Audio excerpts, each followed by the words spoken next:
خیر مختصر بات عرض کروں گا آپ کے سامنے. آپ ماشاءاللہ اسلامک یونیورسٹی کے اسٹوڈنٹس ہیں, سب ایجوکیشن کی فیلڈ سے سب کا تعلق ہے. آپ کو پتہ ہے اسلام میں جو سب سے پہلی آیت نازل ہوئی رسول اللہ صلی اللہ علیہ وسلم پہ, اقرأ بسم ربک الذی خلق خلق الانسان من علق اقرأ وربک الاکرم الذی علم بالقلم علم الانسان ما لم یعلم.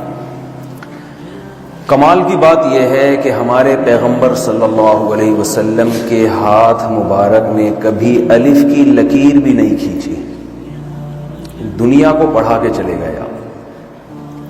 آپ صلی اللہ علیہ وسلم کو یہ طعنہ دیا گیا کہ یہ مجنون ہیں, معاذ اللہ, دیوانے ہیں. قرآن میں اللہ نے قلم کی قسم اٹھائی, والقلم وما یسطرون ما انت بنعمت ربک بمجنون. قلم کی قسم اور ان تحریروں کی قسم جو قلم سے لکھی جاتی ہیں, آپ مجنون اور دیوانے نہیں ہیں. اللہ نے قلم کی قسم کیوں اٹھائی؟ قسم جب اللہ اٹھاتے ہیں نا تو اس کا مطلب ہوتا ہے کہ یہ بھی گواہ ہے اس بات پر.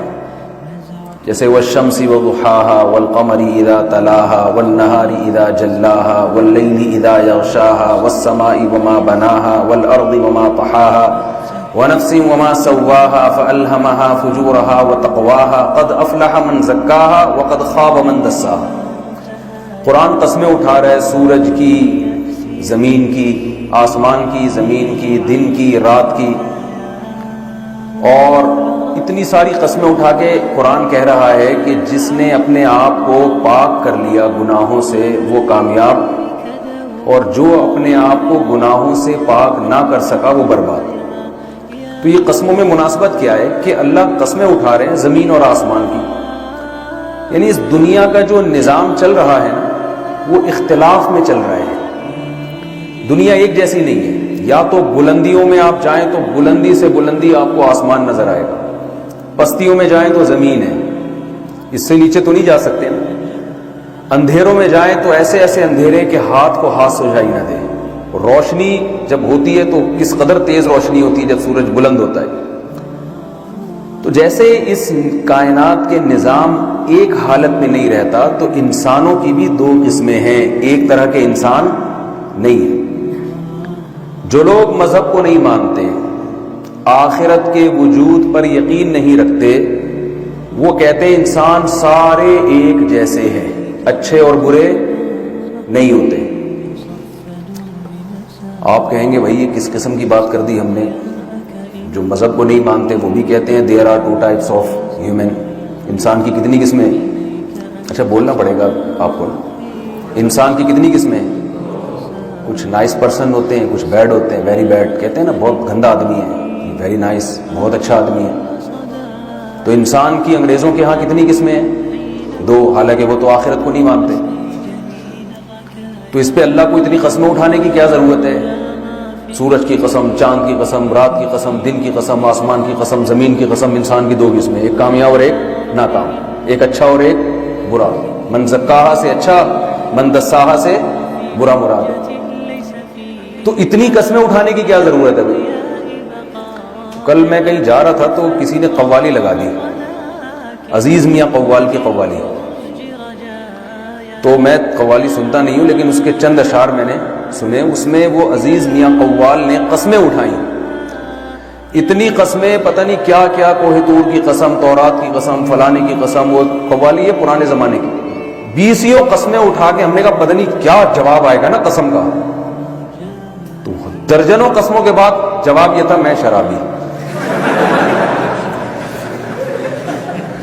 کوہ طور کی قسم اور پتہ نہیں کیا کیا قسمیں, مجھے تو یاد بھی نہیں ہوئی. میں نے ان سے کہا آرام سے بتا دیتا بھائی میں شرابی ہوں. اس میں اتنی ٹینشن کی کیا ضرورت ہے؟ تو سوال یہ پیدا ہوتا ہے کہ اللہ نے اتنی قسمیں اٹھائیں, والشمس وضحاها والقمر اذا تلاها والنهار اذا جلاها. اسی طرح دوسری صورت بھی ایسی ہے, واللیل اذا یغشا والنهار اذا تجلی وما خلق الذکر والانثى. بہت قسمیں اٹھاتا ہے قرآن, اور ثابت یہ کیا کہ there are two types of human. انسانوں کی کتنی قسمیں؟ اچھے اور برے. تو بھائی یہ تو ویسے ہی سب کو پتا ہے انسان دو قسم کے ہوتے ہیں، ایک اچھا اور ایک برا. تو انگریز بھی کہتا ہے جو قرآن کو نہیں مانتا، جو آخرت کو نہیں مانتا. اصل بات یہ ہے کہ جو لوگ آخرت کو نہیں مانتے ہیں وہ جب اچھے کو اچھا کہتے ہیں نا تو اس کے ساتھ وہ سلوک نہیں کرتے جو اچھے کے ساتھ ہونا چاہیے. وہ جب برے کو برا کہتے ہیں تو اس کو وہ درجہ نہیں دیتے جو برے کو ملنا چاہیے. جب آپ نے یہ بات مان لی کہ مر کے ہم مٹی ہو کے ختم ہو جاتے ہیں تو اچھے کو اچھا بننے کا کوئی فائدہ نہیں اور برے کو برا بننے کا کوئی فائدہ نہیں. نتیجے کے لحاظ سے، رزلٹ کے لحاظ سے سب کیا ہو جاتے ہیں؟ سیم. آپ لاکھوں انسانوں کو قتل کرو، اتنا بڑا جرم کرو، اس کے بعد بھی آپ نے مر کے مٹی ہو کے ختم ہو جانا ہے. اور آپ کروڑوں انسانوں کا پیٹ بھرو اپنا پیٹ کاٹ کے، مرنے کے بعد آپ کی قبر میں اور قاتل کی قبر میں کوئی فرق نہیں ہوگا. جتنے کیڑے اس لاش پہ اتنے ہی کیڑے اس لاش پہ، اس کے بعد دوبارہ زندگی نہیں ہے. تو ایسا اچھے کا کیا فائدہ بھائی؟ کوئی فائدہ ہے ایسے اچھے بننے کا؟ بلکہ بعض دفعہ الٹا بھی ہوتا ہے. جو ظلم کرتا ہے اس کا ظلم چھپا ہوتا ہے، لوگ اس کو زیادہ عزت دے دیتے ہیں. ہمارے ہاں تو پاکستان میں بہت مثالیں ہیں، لوگ صدر بن جاتے ہیں، عزت مل جاتی ہے، اور جو بیچارہ حق پر ہوتا ہے وہ پستا چلا جاتا ہے. نہ صرف یہ کہ دنیا میں بدلہ نہیں ملتا بلکہ دنیا میں اس کے ساتھ اور زیادتی ہو جاتی ہے. ایسے کیسز آتے ہیں کہ جرم کسی اور نے کیا، سزا کسی اور کو مل جائے. تو قرآن کہہ رہا ہے کہ جیسے اس کائنات کے نظام میں اختلاف ہے، بہت زیادہ تبدیلی ہے، تو انسان بھی ایک جیسے نہیں ہے. جو کامیاب ہوگا نا وہ قد افلح، بہت بڑا کامیاب ہوگا. وہ ایسا نہیں ہوگا کہ اس کو بس لوگ دیکھیں، اس کو جو نیوٹن اور ایڈیسن وغیرہ نے جو چیزیں ایجاد کی، انسانیت کی خدمت کی نا، تو آج لوگ فائدہ اٹھا رہے ہیں. تو کیا ان کو اس کا بدلہ دنیا میں مل گیا؟ کچھ ملا ان کو؟ نہیں ملا. بھائی جتنی خدمت کی اس حساب سے تو کچھ بھی نہیں ملا. وہ الگ بات ہے کہ آخرت میں نجات کے لیے ایمان شرط ہے. ابھی وہ میرا ٹاپک نہیں ہے، وہ پھر لوگ اشکال کرتے ہیں نا، اتنی خدمت کی پھر بھی جنت میں کیوں نہیں بھیج رہے آپ اس کو، نیوٹن کو. وہ ابھی ٹاپک نہیں ہے میرا، وہ سوال میں آپ پوچھ سکتے ہیں بعد میں. تو قرآن کہہ رہا ہے یہ قسمیں اٹھا کے کہ انسان کی بھی کتنی قسمیں ہیں؟ دو. یا تو بہت بڑی کامیابی یا بہت بڑی ناکامی. مرنے کے بعد سب ایک جیسے نہیں ہو جاتے ہیں. تو میں یہ قرآن کی قسمیں سمجھانے کے لیے میں نے یہ مثال دی ہے. تو قرآن قسم اٹھا رہا ہے قلم کی اور ان تحریروں کی جو قلم کے ذریعے لکھی جاتی ہیں. قرآن کہہ رہا ہے کہ قلم اور تحریریں اس بات پر گواہ ہیں کہ محمد صلی اللہ علیہ وسلم مجنون نہیں ہے. حالانکہ جس وقت یہ آیت نازل ہوئی مکہ میں، اس وقت قلم کا بھی اتنا کوئی رواج تھا نہیں. بہت کم لوگ، 4 6 8 10 لوگ ہوں گے پورے مکہ میں جو لکھنا جانتے تھے. اور وہ لکھتے بھی کیا، کبھی کبھار کوئی شعر لکھ دیا کرتے ہوں گے. بہت کم لکھنے کا رواج تھا. اس وقت قرآن کہہ رہا ہے قلم اور اس کی تحریریں گواہ ہیں کہ محمد صلی اللہ علیہ وسلم مجنون نہیں ہے. اور آج قلم واقعی اس بات کی گواہی دے رہا ہے اور تحریریں. دیکھیے کسی مجنون کی بات کو اتنا پروٹوکول نہیں دیا جاتا جتنا محمد صلی اللہ علیہ وسلم کی شخصیت اور آپ کی باتوں کو اہمیت دی گئی ہے. دنیا میں کسی کی سیرت پر اتنا کچھ نہیں لکھا گیا جتنا محمد صلی اللہ علیہ وسلم کی سیرت پہ لکھا گیا ہے.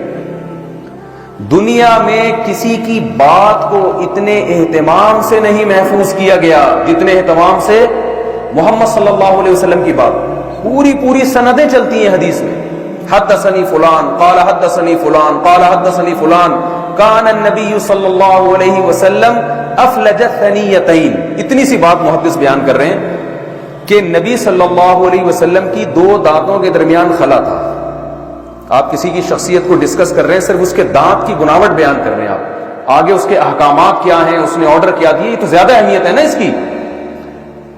کسی کی شخصیت میں جب آپ اس کی سوانح حیات لکھتے ہیں تو اس کی بظاہر کوئی ویلیو نہیں ہوتی کہ اس کے دانت کیسے تھے. زیادہ سے زیادہ بیان کر دیں کہ بھائی بڑے اجلے دانت تھے، یہی ہوگا نا. صحابی رسول یہ بیان کر رہے ہیں کہ رسول اللہ صلی اللہ علیہ وسلم کے دانتوں کے درمیان کیا تھا؟ سامنے کے دانتوں کے درمیان خلا تھا۔ اب اگر میں آپ سے کہوں کہ نبی کے آپ صلی اللہ علیہ وسلم 1400 سال پہلے دنیا میں آئے اور آپ کے دانتوں کے درمیان خلا تھا، تو یہ بات ایسے ہی نہیں مان لی جائے گی، اس کی سند پیش کریں آپ۔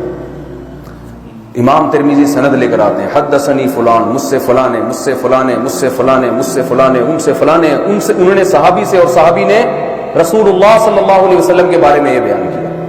اتنی سی بات کو محفوظ رکھنے کے لیے سندوں کا سلسلہ چلتا ہے، پھر ان سندوں کے راویوں پہ کتابیں لکھی گئی ہیں، سیر اعلام النبلاء علامہ ذہبی کی، ایک ایک راوی کا آپ کو اس میں تذکرہ ملے گا، یہ راوی کس سن میں پیدا ہوا، کس سن میں اس کا انتقال ہوا، جو نبی کے بارے میں صرف ایک بات بیان کر رہے ہیں کہ آپ کے دونوں دانتوں کے درمیان کیا تھا؟ خلا۔ اس راوی کا پھر کی ملاقات بھی اپنے اس راوی سے ثابت تھی جس سے وہ نقل کر رہے ہیں۔ پھر ان کے بارے میں محدثین کا تبصرہ کیا ہے، کذاب ہے، ثقہ ہے، قابل اعتماد ہے یا نہیں، ان کے مشائخ کون کون ہیں جن سے انہوں نے علم حاصل کیا، اور کون کون ان کے شاگرد ہیں جو ان سے حدیثیں لیتے ہیں، مجہول یا مستور تو نہیں ہے۔ اتنی تفصیل کے بعد چھان پھٹک کے یہ حدیث اس قابل بنے گی کہ آپ نبی کے بارے میں یہ یقین سے کہہ سکتے ہو کہ واقعی آپ کے دونوں دانتوں کے درمیان خلا تھا۔ یہ پروٹوکول اس کائنات میں پیغمبر کے سوا کسی اور کو ملا ہے؟ تو جس قلم نے یہ سند لکھی ہے اور جس کتابوں میں حدیث کی یہ سند لکھی گئی ہے، وہ قلم اور اس کی لکھی ہوئی یہ تحریر اور وہ کتابیں گواہی دے رہی ہیں کہ محمد صلی اللہ علیہ وسلم مجنون نہیں تھے۔ کسی مجنون کو اتنا پروٹوکول نہیں ملتا، اس کی تو تعلیمات ایسی ہوتی ہے جو سمجھ سے والا تر ہوتی ہے۔ تو اللہ تعالیٰ نے ہمیں ایک ایسے پیغمبر سے جوڑا ہے جن کی تعلیمات آج بھی اسی طرح محفوظ ہیں جس طرح 1400 سال پہلے تھی۔ آپ صلی اللہ علیہ وسلم چلتے کیسے تھے، کھاتے کیا تھے، آپ کے سر میں کتنے بال سفید تھے، یہ تو وہ چیزیں جن کا شریعت سے براہ راست تعلق نہیں ہے، اور جن کا شریعت سے براہ راست تعلق ہے وہ کس قدر محفوظ ہے۔